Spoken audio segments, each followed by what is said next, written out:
Saudações fraternas a todos, que a luz do grande arquiteto do universo continue abençoando a vida de todos vocês, que as palavras do Mestre Jesus estejam sempre presentes nas nossas vidas, no nosso caminhar hoje e sempre. Hoje nós falaremos sobre a parábola dos devedores e credores, baseada no item 3 do capítulo 11 do Evangelho segundo o Espiritismo, e que inclusive eu tive a oportunidade de falar no aniversário do Jake recentemente. E a parábola começa dizendo o seguinte: o reino dos céus é comparado a um rei que quis tomar contas a seus servos. E tendo começado a tomar as contas, apresentou-se-lhe um que lhe devia 10.000 talentos. E como não tivesse com que pagar, mandou o seu senhor que o vendessem a ele, e a sua mulher, e a seus filhos, e tudo o que tinha para ficar pago da dívida. Porém, o tal servo, lançando-se-lhe aos pés, fazia-lhe esta súplica: tem paciência comigo, que eu te pagarei tudo. Então o senhor, compadecido daquele servo, deixou-o ir livremente, e perdoou-lhe a dívida. E tendo saído esse servo, encontrou um de seus companheiros que lhe devia 100 dinheiros. E lançando-lhe a mão à garganta, o asfixiava, dizendo: paga-me o que deves. E o companheiro, lançando-se-lhe aos pés, rogava, dizendo: tem paciência comigo, que eu te satisfarei tudo. Porém, ele não atendeu. Retirou-se e fez que o metessem na cadeia, até pagar a dívida. Porém, os outros servos seus companheiros, vendo o que se passava, sentiram-no fortemente, e foram dar parte a seu senhor de tudo o que tinha acontecido. Então o fez vir seu senhor e lhe disse: servo mau, eu te perdoei a dívida toda, porque me vieste rogar isso. Não devias tu logo compadecer-te igualmente do teu companheiro, assim como também eu me compadeci de ti? E cheio de cólera mandou seu senhor que o entregassem aos algozes, até pagar toda a dívida. Assim também vos tratará meu Pai Celestial, se não perdoardes do íntimo de vossos corações aquilo que vos tenha feito vosso irmão. Mateus capítulo 18, versículos de 23 a 35. Ou seja, a parábola fala do perdão. E aí nós podemos nos perguntar: nós sabemos de fato o que é perdoar? Nós perdoamos as pessoas verdadeiramente ou nós fingimos que perdoamos? Vejam, é uma pergunta muito simples. E quando se fala de perdão, algumas pessoas falam: ah, mas perdoar é difícil, Júlio, diante de algumas situações. Será que é difícil? Aí nós temos aqui, fui procurar no dicionário: perdoar, desculpar, absolver, relevar, poupar, remir e excusar. Ou seja, nós temos aí várias maneiras de perdoar. Na verdade, o perdão é um pedido de desculpas verdadeiro. E aí eu fui procurar também a origem da palavra perdoar. O verbo perdoar deriva do latim perdonare, com o mesmo sentido de conceder perdão. Então vejam, a parábola ela é muito significativa, porque um dos servos, ele recebe o perdão de seu senhor com uma dívida muito maior daquela que o seu companheiro tinha para com ele. Só que o seu patrão, o seu senhor, o perdoa. Mas ele não tem a capacidade de perdoar o seu companheiro, que devia um valor muito menor. Então, é uma parábola simples, mas muito significativa. E aí, às vezes eu fico perguntando: será que nós sabemos perdoar? Será que nós perdoamos verdadeiramente as pessoas ou somente da boca para fora? Ah, eu te perdoo, mas olha, daqui para frente eu não quero nem olhar mais para sua cara. Será que isso é perdoar? Ou ainda, ficar somatizando, ficar remoendo as coisas do passado. Vejam, eu costumo dizer o seguinte, que o passado, ele serve para aprendizado. Somente. Ah, Júlio, não. Eu não estou dizendo para esquecer o passado, não temos como esquecer o nosso passado. O passado da humanidade, por exemplo. mas nós podemos aprender. Só que o passado não volta. Então, às vezes, a gente fica vivendo do passado. Algumas pessoas, infelizmente, vivem do passado. Ficam remoendo coisas, não perdoam, não esquecem. Será que isso é salutar para nós? Algumas pessoas ainda dizem: ah, mas eu não sou homem ou não sou mulher de levar desaforo para casa. Como se fosse um troféu. Nossa, muito bom, parabéns. Você não é uma mulher nem um homem de levar desaforo para casa. Ou seja, numa discussão você sempre tem a razão. Ou seja, você não sabe perdoar, você não perdoa. Tem uma frase que diz o seguinte: aprenda a dominar o seu silêncio para não ser escravo de suas palavras. Ou seja, se você não tem nada de bom para falar, fica quietinho. E às vezes, tem um outro ditado que diz: quem cala consente. Não necessariamente. Porque muitas vezes calar é sinônimo de prudência, de inteligência. E aí eu peguei uma frase que diz o seguinte: não deixe de perdoar os seus inimigos. Nada os aborrece tanto. Oscar Wilde. E vejam que significativo. Vou repetir. Não deixe de perdoar os seus inimigos. Nada os aborrece tanto. E é verdade. Porque muitas vezes as pessoas tomam uma atitude, falam alguma coisa, esperando o troco, esperando a resposta.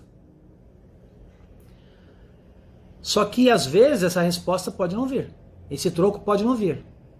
E aí o que acontece? É o que essa frase diz. A pessoa vai ficar tão irritada com o seu silêncio, a pessoa vai ficar tão irritada porque não teve a reciprocidade que ela queria ou que ela imaginava, porque você não deu vazão para aquilo que ela pensava de você. Ela foi agressiva, ela falou alguma coisa e você não respondeu. Você ficou quieto, você se calou. Isso incomoda muito mais, porque se você responde à altura, entre aspas, mas da mesma maneira, aquela sua resposta vai ser uma justificativa para ela dizer: tá vendo? Não falei? Não falei que ele era ou que ela era tudo isso? Olha como é que ela me respondeu. E essa pessoa vai acabar esquecendo do que ela falou primeiro. E aí vem aquela questão: ah, mas eu falei primeiro, ah, mas eu só respondi o que ela me perguntou. Então vejam, numa discussão não existe certo e não existe errado. Os dois estão errados. A partir do momento que chegou uma discussão, vejam, não estou falando de uma troca de ideias, troca de pensamentos, você externar opiniões diferentes. Aliás, isso é muito salutar. Só que com respeito. Não é porque as pessoas têm um pensamento diferente do meu, pensam de forma diferente, que essas pessoas são minhas inimigas. Eu acho que isso fica bem claro para todo mundo. E eu sempre repito, nós não temos inimigos. Temos pessoas com as quais temos dificuldade de relacionamento. Mas essas pessoas não são nossas inimigas. Ok? Podemos facilmente perdoar uma criança que tem medo do escuro. A real tragédia da vida é quando os homens têm medo da luz. Quem disse isso foi Platão. Olha que outra frase extremamente significativa. Podemos facilmente perdoar uma criança que tem medo do escuro. Ok, uma criança, diante da sua simplicidade, da sua ingenuidade. A real tragédia da vida é quando os homens têm medo da luz. Ou seja, quando os homens têm medo da verdade, se acovardam diante das situações. E eu sempre digo, não estou chamando ninguém de covarde. Estou dizendo se acovardar diante das situações. Não enfrentar essas adversidades de cabeça erguida, de frente. Ficar postergando. Ah, depois eu vejo. Ah, depois eu resolvo. E esse depois, às vezes nunca acontece. E quando estiverem orando, se tiverem alguma coisa contra alguém, perdoem-no, para que também o Pai Celestial perdoe os seus pecados. Marcos capítulo 11, versículo 25. E é exatamente isso. Então eu fico pensando às vezes, como é que eu vou pedir perdão a Deus? Como é que eu vou conversar com Deus, com a espiritualidade? Pedir perdão, pedir auxílio, pedir amparo. Abrir o meu coração para diante de uma situação. Na mesma hora em que eu não consigo perdoar as pessoas. Eu não esqueço o que as pessoas me fizeram. Não. Então perdoa primeiro. Esquece. Ah, mas aquela pessoa tem um gênio difícil. E o nosso é fácil? Eu sempre digo isso. Quem me conhece sabe. O meu gênio não é fácil também. Mas a vida vai nos ensinando. E a gente começa a aprender a perdoar. A gente vai perdoando as pessoas. A gente começa a perceber, ter sensibilidade, para não ficar entrando em discussão. Às vezes discussões banais. Discussões que não trarão nada de salutar. Muito pelo contrário. Só trarão mais desavenças, rancores, mágoas. Nós não somos os donos da verdade. A minha verdade pode ser uma verdade diferente das outras pessoas. Por isso que nós temos que ter respeito com as pessoas. Respeitar as opiniões contrárias, respeitar os posicionamentos contrários e não querer impor, pois através da imposição a gente não consegue nada. E aí temos uma outra frase importante também que diz o seguinte: não julguem e vocês não serão julgados. Não condenem e não serão condenados. Perdoem e serão perdoados. Lucas capítulo 6, versículo 37. Ou seja, o que a gente não quer de ruim pra gente, a gente não deve querer para os outros também. Ou seja, faça aos outros aquilo que você gostaria que lhe fizessem. Em contrapartida, não faça aos outros aquilo que você não gostaria que eles lhe fizessem. É muito simples. E tem uma outra frase extremamente importante e uma das mais reflexivas que diz o seguinte: não esqueçais que o verdadeiro perdão se reconhece pelos atos, muito mais que pelas palavras. Quem disse isso foi o apóstolo Paulo. E eu particularmente concordo plenamente com essa frase. Porque às vezes o perdoar da boca para fora é fácil. Ah não, eu te perdoo, tranquilo. Só que será? E no coração?